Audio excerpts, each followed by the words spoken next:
Good afternoon, everyone. I'd like to start this council meeting. If you would please stand for the Pledge of Allegiance. I pledge allegiance to the flag of the United States of America and to the republic for which it stands, one nation, under God, indivisible, with liberty and justice for all. Thank you very much. This is going to be a very long agenda, so I'd like to call roll. Mayor Tinsley. Here. Vice Mayor Jablin. Here. Councilmember Primoroso. Here. Councilmember Marino. Here. Councilmember Woods. Here. Thank you, Patty. Do we have any additions, deletions, or modifications? No, ma'am. Okay. Now we're going to move on to comments from the public, and this is for items that are not on the agenda, which could leave you to a lot because there's not very much on the agenda. Anybody? Nothing? We have no comment. No comment cards? Perfect. Okay. We're going to move on to Ordinance 4. Would the clerk please read the title?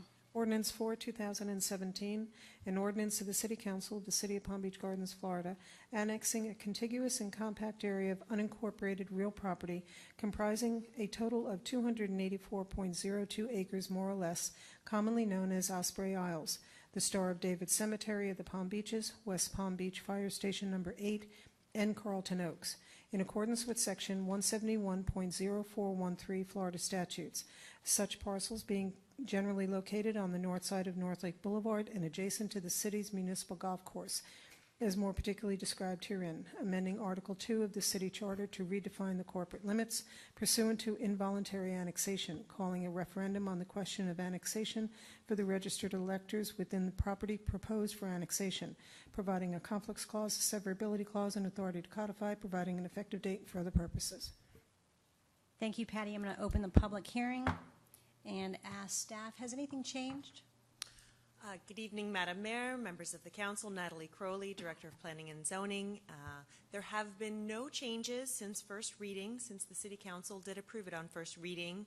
I did want to, however, point out that since first reading, we have received consent from Palm Beach County, which made up a significant chunk of the affected area, thereby fulfilling the 50% requirement under Chapter 171. So there was a little bit of discussion in the last public hearing regarding the necessity to obtain that, and there was some discussion that it could be either the county or the Star of David property owner or both. So we are definitely a go for fulfilling that requirement. Therefore, assuming that the ordinance is passed, then the ballot language will then be transmitted to the supervisor of elections tomorrow before noon in order for the ballot language to be placed on the March 14th election.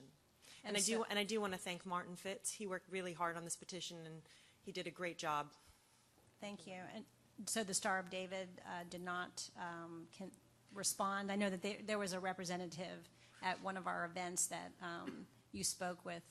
We've had meetings with the Star of David representative, just having a better understanding of the permits that are actually some active permits with Palm Beach County and the timing of those permits and when the inspection period of some of those permits would transfer.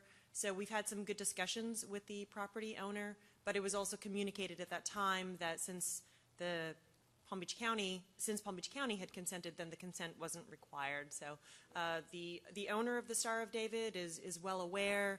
We've had active discussions. There's no opposition. He indicated that there's no opposition to this.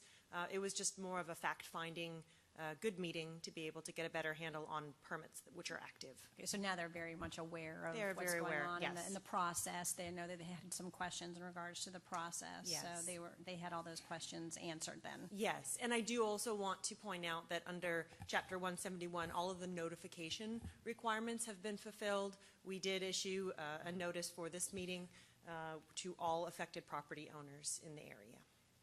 Okay, great. And there will be a vote on this, will there not, on March 14th? Correct. Okay. Yes. And everyone knows that in the communities? We have received the resolutions of support from both homeowners association. I know that they are getting the word out. We've been in active contact with both Matthew Camula and Mitch Levinson, who are the respective HOA presidents of Carlton Oaks and Osprey. I know they're doing a great job getting the word out. And it will be on the ballot. it will definitely be on the ballot, Okay. yes. Does anybody need a presentation or have any questions for staff? Just a comment for the public. We are having this special meeting today so that we can vote on it, so the correct verbiage can go to the supervisor of elections to be put on the ballot. That is correct, yes. She has a very strict deadline, and so this special meeting was specifically called so that we could meet that deadline, Which is tomorrow. which is tomorrow. And Natalie, just so we can have it out there as well, how many total homes want to be encompassed into the city It's between the two? approximately 400. Okay. Do you know the number off the top? Okay. It's approximately 400. We can look up that number. Understood. Thank you. Does anybody else have any questions for Natalie? Bert, no? Question though, are they getting a sample ballot? I think we might have brought that up at the last meeting. Did you know that, the answer to that, Patty? They'll have a sample ballot when everyone else Are they gets a getting one sample in the ballot. mail? I'm not aware of a sample ballot. I do not think that has been issued to them. Yeah, I don't know if they'll get one or not, but the only question that's going to be on their ballot is, unless, other than a, because there's no countywide election and they're not in West Palm, so it will basically be this. Yeah, but so it'll be a separate ballot. Our municipal election will not appear on their ballot. Correct. Right. So, okay.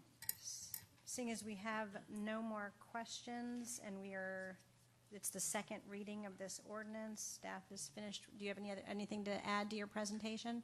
No additional, but just Martin is providing me just a little bit better information on the homes. It's about 516 people in the affected area, so it's approximately 200 and some homes out there, a little bit under 300.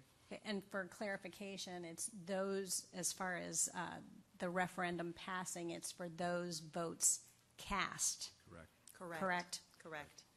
not the total number, which was in the last presentation. But it's still important for those votes cast, obviously, to do some homework so that they actually have votes in the community, so they're very much aware. But the HOAs will hopefully get the word out, and I know we have a representative, Matthews, here today. Okay. And if I may, Madam Mayor, because Absolutely. we have discussed this as well, the effective date, assuming that the referendum does pass, is 10 days after the vote occurs. So there will be changes quite soon after the referendum in terms of policing and administration. And although there's no immediate effects from a tax structure perspective, we have discussed the idea and specific intent to notify residents and staff of the changes which will occur, including staff phone numbers, contact information, what you need to know about gardens, recreation fees, and all that. So the city will be preparing a mailer to send out to all of the new residents, assuming that the annexation does pass, so that they have good information, of course, cross-referencing back to the city's website, so they have all of the proper information, because the effective date of the annexation, or the 10 days after the annexation, will be toward the end of March. So that there will be changes that will be very different within a fairly short period of time after the annexation occurs. What about the utility taxes? Will anybody notify the utilities that they no Yes. longer are subject to those taxes? Right, so that would be part of the mailer piece as well, and we've talked about this. Alan Owens is coordinating with FP&L to be able to provide that specific information to also get the word out. I'm sure they'll be happy about that. Thank you for bringing that up. That's actually a very good point. Communication is the key, and that'll also be a very good tool for the HOA to have to e-blast to their residents as well, which I know they'll probably want to do is to get the word out as well for their website and whatever. They can provide a link, maybe our website to their website or vice versa. Exactly. With that information, so it can be easily attained by all our potentially new residents. Yes, thank you. Natalie, has there been a calls for service study for these two, Yes. like through the sheriff's department or fire? What Yeah. are we looking like on that? I'm assuming it's a low service area. Yes, I have to pull the level of service That was report. actually in our annexation package that we had at the And it's last meeting. also- Understood, but I would like it to be out on the record so the public can hear it.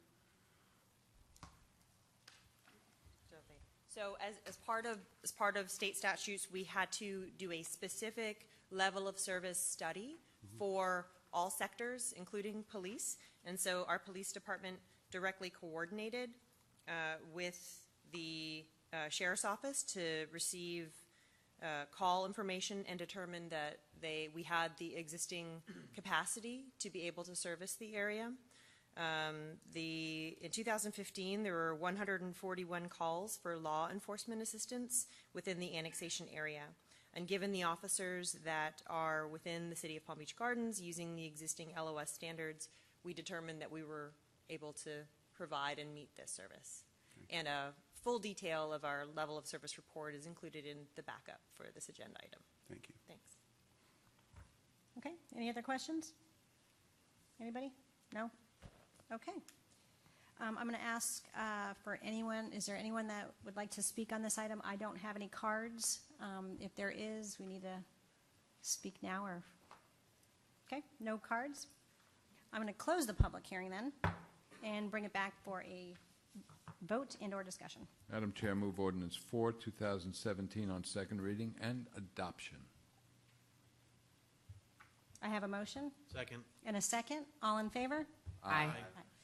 Motion carries 5-0. Wonderful. Very good. Thank you. Okay, we're finished with ordinance 4. Now we move on to an adjournment. Move to adjourn. Second. Second. We have a motion and a second. All adjourned. Aye. Aye.